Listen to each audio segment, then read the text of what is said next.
Terima kasih masih di Sindo Sore. Pemirsa, isu kenaikan gaji anggota DPR sebesar 3 juta rupiah per hari dan tunjangan rumah 50 juta rupiah per bulan menuai reaksi publik. Sementara Ketua DPR RI Puan Maharani menilai tunjangan 50 juta rupiah sudah sesuai perhitungan.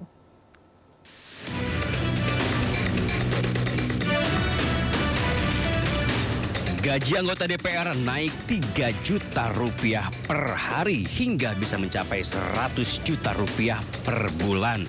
Belakangan isu itu ramai dibicarakan publik. Kenaikan terjadi lantaran anggota DPR 2024-2029 tidak lagi mendapatkan fasilitas rumah jabatan dan diganti dengan tunjangan rumah sebesar 50 juta rupiah per bulan.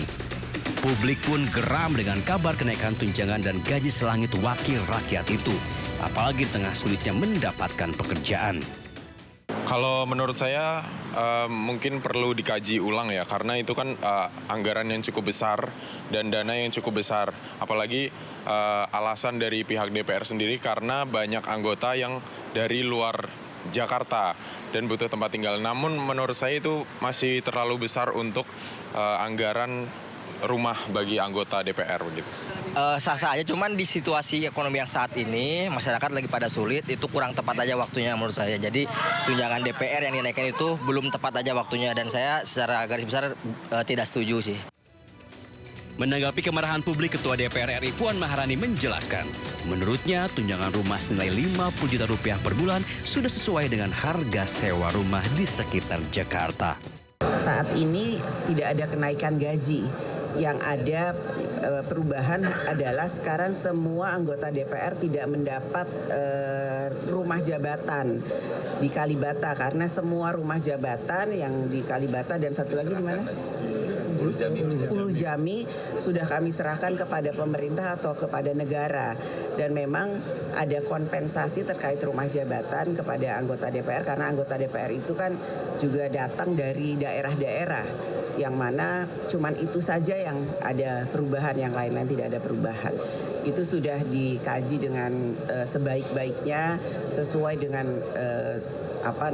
kondisi ataupun harga yang ada di Jakarta, karena kan kantornya ada di Jakarta. Kenaikan gaji anggota DPR yang sudah selangit wajar saja jika menuai banjir kritik. Publik menilai kebijakan tersebut tidak sepadan dengan kinerja para wakil rakyat. Tim Liputan iNews melaporkan. Kita ke informasi berikutnya, pemirsa. Badan Nasional Penanggulangan Bencana atau BNPB mengklarifikasi terkait surat dengan KOP BNPB berisi undangan rapat persiapan pernikahan Putri Kepala BNPB Letjen TNI Suharyanto. BNPB menegaskan surat berkop resmi tersebut ditujukan hanya untuk internal, bukan pihak eksternal. Ia juga menjelaskan tidak ada maksud lain dari undangan rapat pernikahan dengan kop surat BNPB tersebut. Ada beberapa poin penting dari undangan ini. Yang pertama, ingin kami sampaikan, undangan tersebut ditujukan kepada panitia yang sudah ditentukan oleh beliau.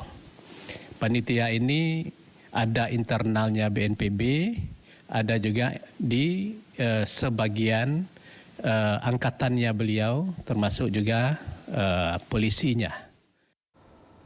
Pemerintah dan DPR sepakat tingkatkan Badan Penyelenggara Haji dan Umroh atau BPHJ menjadi kementerian.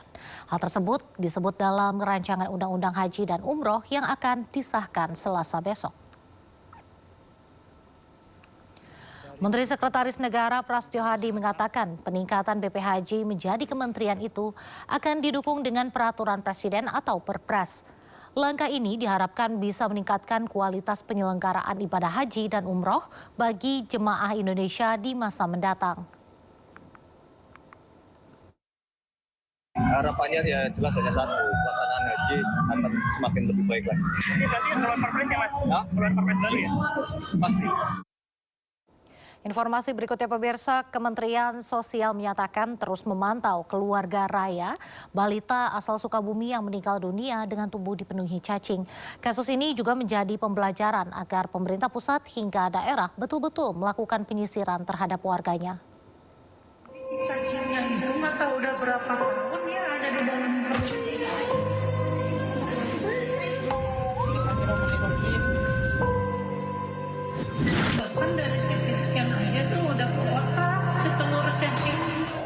Heboh balita asal Sukabumi bernama Raya meninggal dunia akibat ditemukan cacing di dalam tubuhnya menjadi perhatian khusus Kementerian Sosial.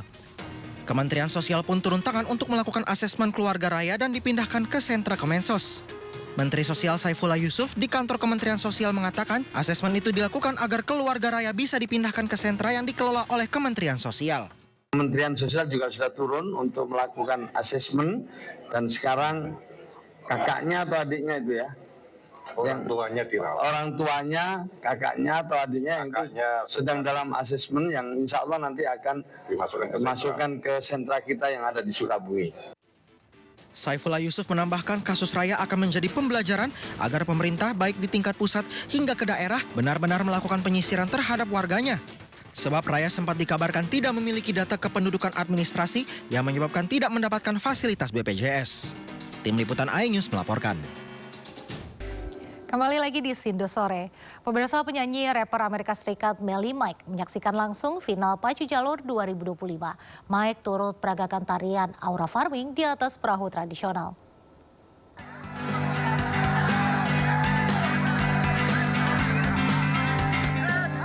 Penyanyi rapper Melly Mike menyapa para penonton acara final Festival Pacu Jalur 2025 yang digelar di Kuantan, Singgingi, Riau. Ditemani bocah pacu jalur Ryan Arhandika, Mike turut naik perahu tradisional pacu jalur.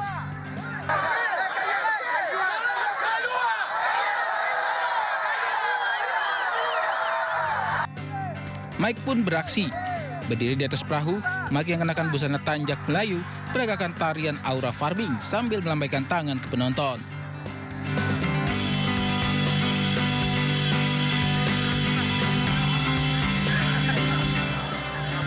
Nama Melly Mike melambung setelah lagunya Young Black and Rich digunakan dalam tren pacu jalur yang dipopulerkan Dika, bocah penari pacu jalur yang tenar hingga ke luar negeri. I love it. I love the culture. I love the people, and I will be here next year. Hah? Gembira. Apa dikasih Mike tadi, Dika? Ada hadiah dikasih tadi? Ada hadiah dikasih Mike? Ada. Apa aja? Bagi baju. Oh iyalah. Biko aja lah. Nanti malam tampil sama Melly Mike, Dika? Iya. Ya. Apa yang tampilannya? Dika menari atau menyanyi sama Mike? Menari. Oh, Mike bawanya apanya? Lagunya? Kehadiran Melly Mike membuat Festival Budaya Pacu Jalur 2025 semakin meriah.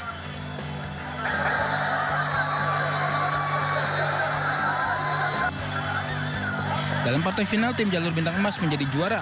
Usai kalahkan tim Jalur Tuah Datu Keramat di Alam.